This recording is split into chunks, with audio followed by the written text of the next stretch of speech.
Jurassic Park, The Interrogation of Alan Grant.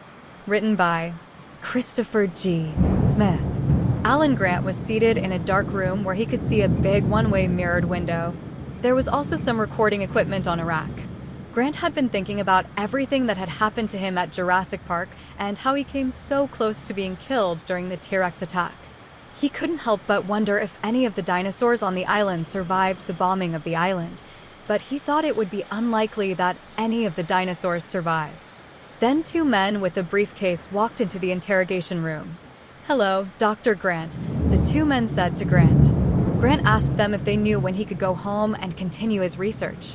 But the two men just shook their heads and said, "We don't know at this time, but we would like to ask you some questions if that's all right with you, Dr. Grant." "Sure, ask anything," Grant said to the men. "All right, let's start with why you were at Jurassic Park."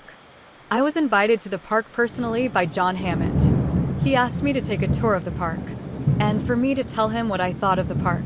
Unfortunately, the park failed due to a chain of unfortunate events." Grant added that Hammond promised more funding for his digging operation in the Badlands. Then one of the men asked Grant what had happened to Hammond. "He was killed by the Procompsognathus. They bit his neck several times, and he bled to death."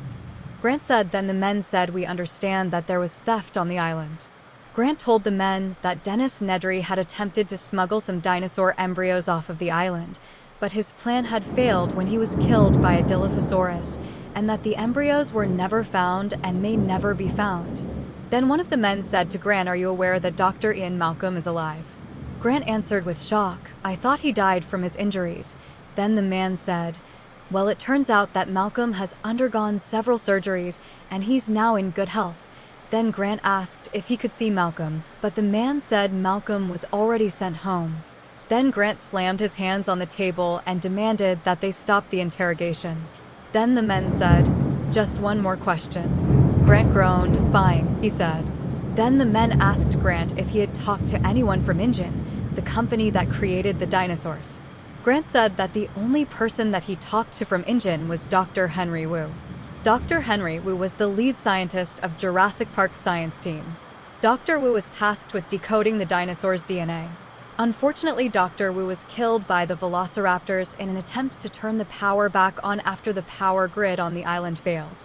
Then Grant asked the men again if he could leave.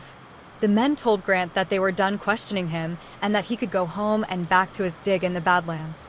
Grant still to this day thinks about what happened on the island and why the Costa Rican government wants to know so much about the island. After all, the island was bombed by the military, which should have killed all of the dinosaurs.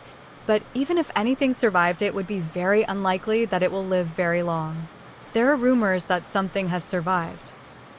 Stay tuned to see what comes down the line next on Chris's Tube.